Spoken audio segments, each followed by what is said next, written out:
बिस्मिल्लाहिर्रहमानिर्रहीम। अस्सलाम वालेकुम। आज की 10वीं क्लास में आपको खुशामदीद कहते हैं। आज इंतहाई इम्पॉर्टेंट टॉपिक है। आज हम फ्रीलांसिंग के हवाले से बात करेंगे कि अगर हम जो कुछ सीख चुके हैं या हमने ऑलरेडी हमारे पास स्किल है, उसको अगर हमने कोई ऑनलाइन अर्निंग करना चाह रहे हैं, पैसे कमाना चाह रहे हैं उस काम को किसी दूसरे के लिए करके, तो वो किस तरह कमाए जाते हैं, इस हवाले से बिल्कुल बेसिक नॉलेज से लेके कवर लेटर, फाइवर, अपवर्क सब कुछ डिस्कस होगा। तो आज की क्लास एंड तक लाजमी देखिएगा। तो चलिए स्टार्ट करते हैं जी। तो स्टार्ट करते हैं जी। सबसे पहले हम आपको, जैसे मैंने इंट्रोडक्शन में बताया कि ई कॉमर्स जॉब्स जो हैं वो ऑनलाइन फील्ड में इसकी बहुत ज़्यादा मांग है और इसमें आपको अच्छी अर्निंग हो सकती है, क्योंकि ज़ाहिर सी बात है जो आपसे काम करवा रहा है वो अपना स्टोर बनवाना चाह रहा है और उससे उसको भी पैसे आने हैं, तो वो आमतौर पे क्लाइंट इससे कतराते नहीं हैं। तो ये कहाँ मतलब ये हमें काम मिलेगा, इसके लिए मुख्तलिफ़ प्लेटफॉर्म्स हैं जहाँ से हम ये काम ले सकते हैं, जैसे फाइवर और अपवर्क। इसके अलावा और भी हैं, लेकिन आपको मैंने जो टॉप के हैं वो मैंने आपको बताए हैं। इस पे आप अपना अकाउंट बना के उसके बाद फिर आप अपनी आईडी के ज़रिए से मुख्तलिफ़ जॉब्स के लिए अप्लाई कर सकते हैं। फाइवर के ऊपर आपको गिग बनानी पड़ती है, गिग के ज़रिए से आप करते हैं, और अपवर्क पे आपने प्रपोजल्स अपने जमा करवाने होते हैं। तो इनके अकाउंट भी आप जब बना लेंगे तो उसके बाद फिर आप आसानी के साथ फिर काम कर सकते हैं। बहरहाल आपने इसके अंदर जो सबसे ज़रूरी चीज़ होती है वो ये होती है कि आपको अपने ऊपर कॉन्फिडेंस होना चाहिए और मुस्तकिल मिजाजी से आपने करना होता है। ये नहीं है कि आज आपने मेरे से सुन लिया और कल आपको जॉब मिल जाएगी।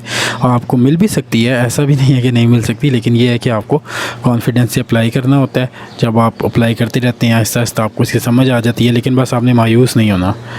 अच्छा जी, अब इसमें यह है कि आपने कम्युनिकेशन अपनी अच्छी रखनी है। जितने अच्छे तरीके से आप बातचीत करेंगे क्लाइंट के साथ, उतने ज़्यादा आपके वो प्रोजेक्ट विन करने के चांसेस बढ़ जाएंगे। ठीक है जी। बायर रिक्वेस्ट पे फाइवर पे आप अप्लाई करते हैं और जैसे पहले बताया अपवर्क पे आपने अपने जो होता है कवर लेटर जमा करवाना होता है। कवर लेटर के अंदर क्या चीज़ें होती है, कवर लेटर समझ लें किस्म की जॉब की एप्लीकेशन जिस तरह आप देते हैं नौकरी के लिए दरख्वास्त, बिल्कुल उसी तरह की चीज़ है।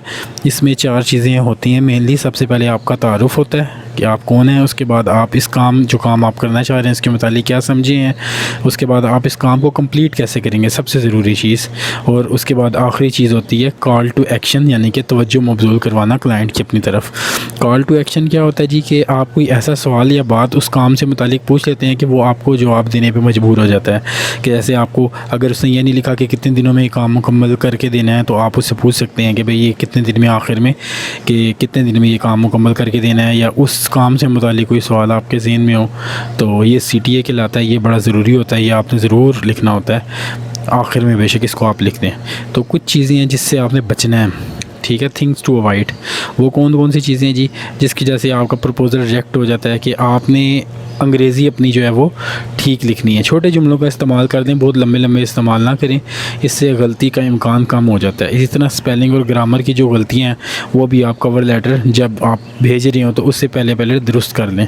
इसके लिए ग्रामरली सॉफ्टवेयर है वो आप इंस्टॉल कर लें, तो उसका फ्री वर्जन भी काफ़ी आपके जो मेन मसले हैं वो दूर कर देता है। और कॉपी पेस्ट नहीं करना आपने कभी भी, हमेशा 3 से 4 लाइनें हो लेकिन ख़ुद से टाइप की गई हों। जैसे देखिए मिसाल देता हूँ मैं आपको, एक जॉब के लिए 100 या 200 लोगों ने अप्लाई करना होता है, तो अब वो आप उनसे कैसे अलग हो सकते हैं, कैसे आप टॉप पे आ सकते हैं कि अगर आप इन सब चीज़ों को फॉलो करेंगे। वरना आमतौर पे एक ही चीज़ को सारे लोग कर रहे होते हैं तो उससे क्लाइंट अट्रैक्ट नहीं होता। आपने अगर इन चीज़ों को फॉलो करेंगे तो आप के पास वो जॉब विन करने के चांसेस ज़्यादा हैं। सवालात पूछे, कभी भी घबराएं ना पूछने से कि भाई ये कोई क्लाइंट मुझे बुरा ना मान जाए। आप उससे पूछें कि आपको इसमें क्या काम है। तो इस तरह आप काम भी बेहतर करेंगे और बाद में काम करने के बाद आपको मज़ीद काम नहीं करना पड़ेगा। तो ये अब जिस तरह हम शॉपिफाई हमने सीखा है, अगर आप ई कॉमर्स का काम कर रहे हैं सवाल पूछ सकते हैं, जैसे कि क्या आपने अपनी प्रोडक्ट्स फ़ाइनल कर ली हैं, क्या आपके पास कोई एग्जांपल स्टोर है कि जिस तरह का मैं आपको बना के दूँ। ठीक है जी। कोई थीम आपके माइंड में है शॉपिफाई की, और कौन से कलर होने चाहिए आपके स्टोर के, तो आप मुझे इसका मवाद देंगे या मुझे ख़ुद लिखना पड़ेगा। ये इस तरह के सवाल आप पूछ सकते हैं। इसी तरीके से आप कोई फैंसी ऐप्स का भी जिक्र कर दें अपने, अगर उसमें इंशाल्लाह अगली क्लासेस में हम सीखेंगे शॉपिफाई की ऐप्स भी, तो वो भी अच्छा असर करने में डालती है। मतलब मुख्तसर या एक उसकी जो कि ना कूज़े दरिया को कूज़े में बंद करें कि आपने कोई भी तरीका और ट्रिक इस्तेमाल करते हुए प्रोजेक्ट विन करना है, ठीक है जी। तो इसमें नोट्स भी मैंने आपके साथ शेयर किए हैं, आपको लिंक मिल जाएगा डिस्क्रिप्शन में। यहाँ पे मैंने शो किया है, मैंने एक प्रोजेक्ट विन किया था, आप भी उसी तरीके से इस टेक्निक को अपना के कर सकते हैं। तो इंशाल्लाह उम्मीद है कि आज की क्लास में आपको सब कुछ क्लियर होगा। इंशाल्लाह ज़िंदगी रही तो अगली क्लास में आपसे मुलाकात होगी।